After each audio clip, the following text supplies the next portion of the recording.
How's it going, everybody? Welcome back to my channel. So today we're going to be doing a video by the Buncharted. I've done a couple reactions by them. I will probably put a link up here so you guys could go watch that next if you want.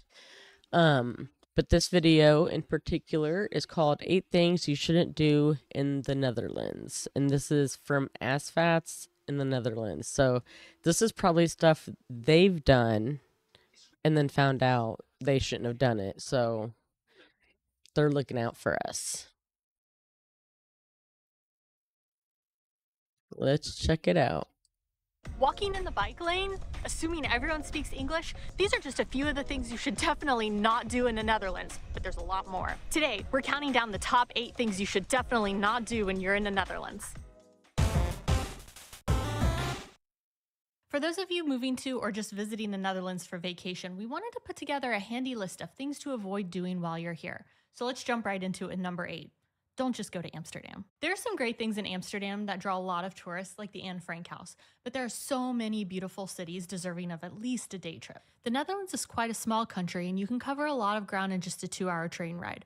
From vintage shops and a beautiful citadel in Leiden. Oh, it's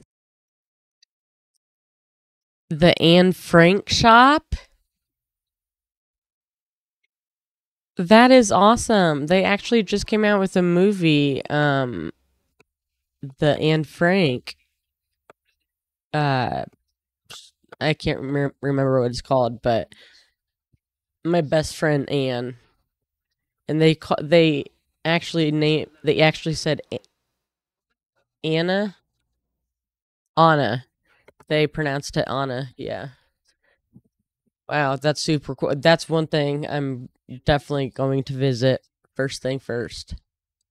a citadel. It's a citadel. It's a fortress.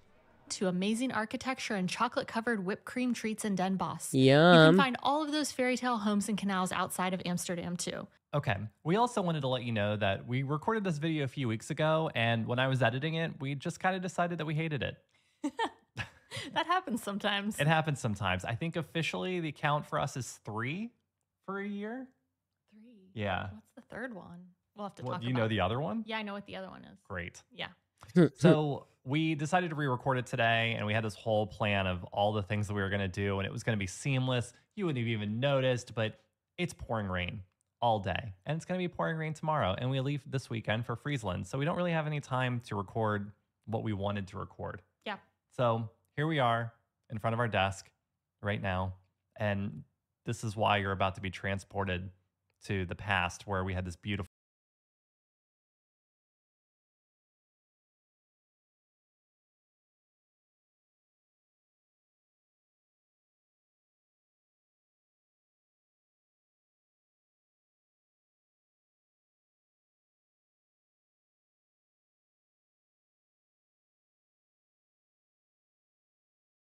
water tower that was originally built in 1882 and is the second oldest water tower in the Netherlands.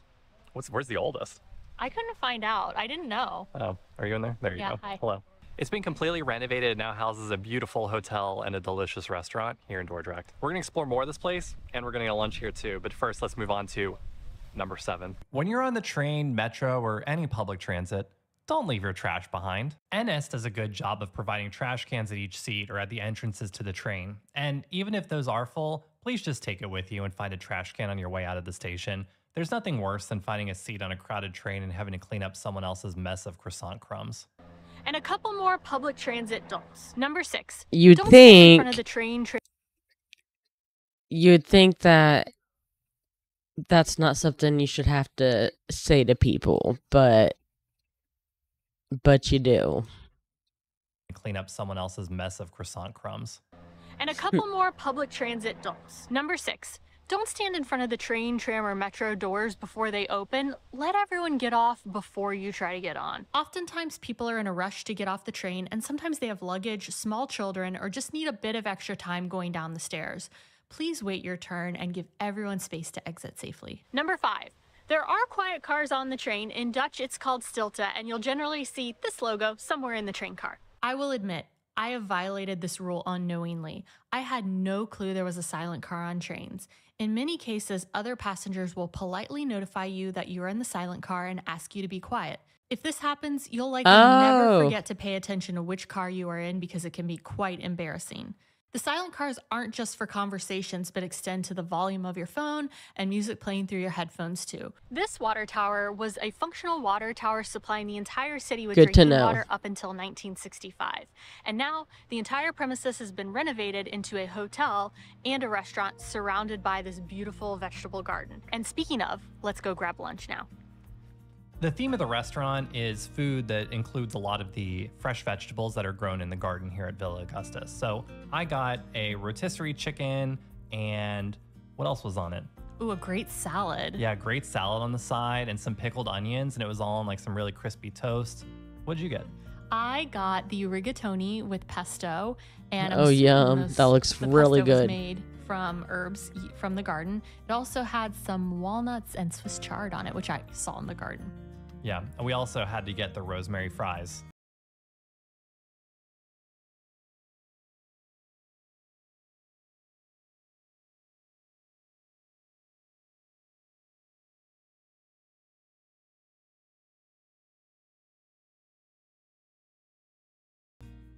In the 1940s, the water tower was certified a national monument, and in 2006, the entire complex was renovated, costing a total of 6 million euros. And the owners of Villa Augustus are actually the owners of Hotel New York in Rotterdam. So after this, we're gonna get up. Okay. Oh, yeah. We're physically getting up while you're recording. No, just be like, before we get to the last four, let's go make ourselves a nice relaxing drink, and then just go get up. Before we get to the last... Oh, okay, I see. It's right there. I'm saying that right now. Mm-hmm. Before we get to the last four, let's go make ourselves a nice, relaxing little drink. Okay.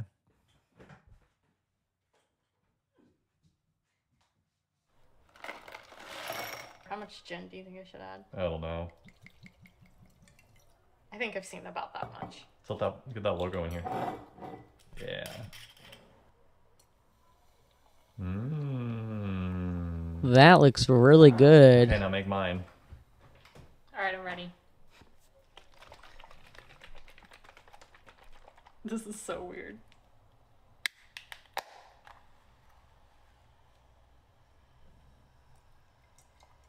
I think Rocha might sue for this. Cheers. Cheers.